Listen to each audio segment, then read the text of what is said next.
உயிர்த்தெழுந்த இயேசு கிறிஸ்துவின் வல்லமை ஊழியங்கள் வழங்கும் வசனப் பெட்டகம். இயேசுவே கர்த்தர். இயேசுவையே தேவன் ஆண்டவரும் கிறிஸ்துவுமாக்கினார்.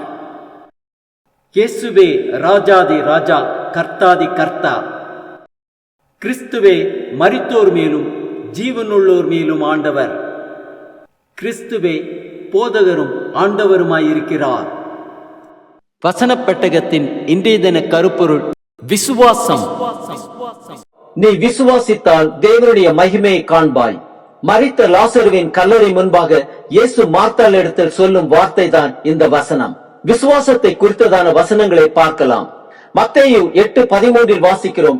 பின்பு இயேசு நூற்றுக்கு அதிபதியை நோக்கி, நீ போகலாம், நீ விசுவாசித்தபடியே உனக்கு ஆக கடவுது என்றார். அந்த நாளிகையிலே அவன் வேலைக்காரன் சொஸ்தமானான்.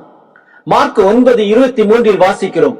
இயேசு அவனை நோக்கி, நீ விசுவாசிக்க கூடுமானால் ஆகும், விசுவாசிக்கிறவனுக்கு எல்லாம் கூடும் என்றார். மார்க் 11:23 வாசிக்கிறோம். எவனாயிலும் இந்த மலையை பார்த்து நீ பெயர்ந்து சமுத்திரத்திலே தள்ளுண்டு போய் என்று சொல்லி தான் சொன்னபடியே நடக்கும் என்று தன் இருதயத்திலே சந்தேகப்படாமல் விசுவாசித்தால் அவன் சொன்னபடியே ஆகும் என்று மெய்யாகவே உங்களுக்கு சொல்லுகிறேன். மார்க் 11:24 வாசிக்கிறோம். ஆதலால் நீங்கள் ஜெபம் பண்ணும் பொழுது எவைகளை கேட்டுக் கொள்வீர்களோ அவைகளை பெற்றுக் கொள்ளுவோம் என்று விசுவாசியுங்கள், அப்பொழுது அவைகள் உங்களுக்கு உண்டாகும் என்று சொல்லுகிறேன். மார்க் 16:16 வாசிக்கிறோம். விசுவாசம் உள்ளவனாகி ஞான ஸ்நானம் பெற்றவன் ரட்சிக்கப்படுவான், விசுவாசியாதவனோ ஆக்கினைக்குள்ளாக தீர்க்கப்படுவான். மார்க் 16:17 வாசிக்கிறோம்.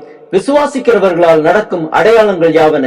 என் நாமத்தினாலே பிசாசுகளை துரத்துவார்கள், நவமான பாஷைகளை பேசுவார்கள், சர்ப்பங்களை எடுப்பார்கள், சாவுக்கு ஏதுவான யாதொன்றை குடித்தாலும் அது அவர்களை சேதப்படுத்தாது, வியாதியஸ்தர் மேல் கைகளை வைப்பார்கள், அப்பொழுது அவர்கள் சொஸ்தமாவார்கள்.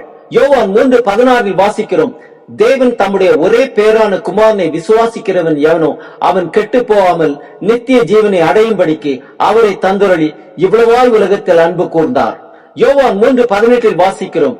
அவரை விசுவாசிக்கிறவன் ஆக்கினைக்குள்ளாக தீர்க்கப்படான், விசுவாசியாதவனோ தேவனுடைய ஒரே பேரான குமாரனுடைய நாமத்தில் விசுவாசம் உள்ளவனாய் இராதபடியினால் அவன் ஆக்கினை தீர்ப்புக்குட்பட்டாயிற்று. யோவான் 3:36 வாசிக்கிறோம். குமாரனிடத்தில் விசுவாசமாயிருக்கிறவன் நித்திய ஜீவனை உடையவனாயிருக்கிறான், குமாரனை விசுவாசியாதவனோ ஜீவனை காண்பதில்லை, தேவனுடைய கோபம் அவன் மேல் நிலை நிற்கும். யோவான் 11:25 வாசிக்கிறோம். இயேசு அவளை நோக்கி, நானே உயிர்த்தெழுதலும் ஜீவனுமாயிருக்கிறேன், என்னை விசுவாசிக்கிறவன் மரித்தாலும் பிழைப்பான். யோவான் 11:26 வாசிக்கிறோம். உயிரோடு இருந்து என்னை விசுவாசிக்கிறவன் எவனும் என்றென்றைக்கும் மறியாமலும் இருப்பான். யோவான் 14:12 வாசிக்கிறோம்.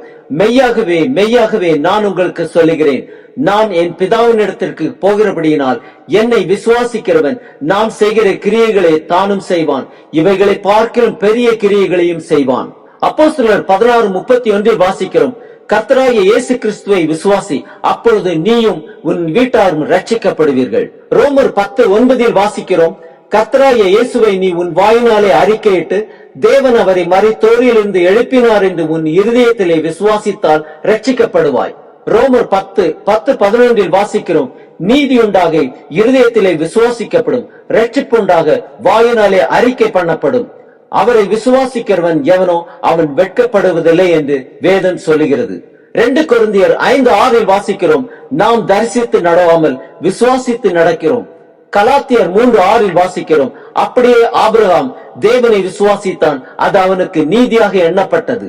எபிரேயர் 11:6 வாசிக்கிறோம். விசுவாசம் இல்லாமல் தேவனுக்கு பிரியமாய் இருப்பது கூடாத காரியம். ஏனென்றால் தேவனிடத்தில் சேருகிறவன் அவர் உண்டென்றும் அவர் தம்மை தேடுகிறவர்களுக்கு பலன் அளிக்கிறவன் என்றும் விசுவாசிக்க வேண்டும். 1 யோவான் 5:5 வாசிக்கிறோம். இயேசுவானவர் தேவனுடைய குமாரன் என்று விசுவாசிக்கிறவனே அன்றி உலகத்தை ஜெயிக்கிறவன் யார்? ஆம், உலகத்தை ஜெயிக்க வேண்டுமா? உலகத்தின் இச்சைகளிலிருந்து ஜெயம் பெற வேண்டுமா? இயேசுவானவர் தேவனுடைய குமாரன் என்று விசுவாசித்து அவருடைய கற்பனைகளை கை கொள்ளும் போது ஒரு ஜெய வாழ்க்கையை பெற்றுக் கொள்ளலாம்.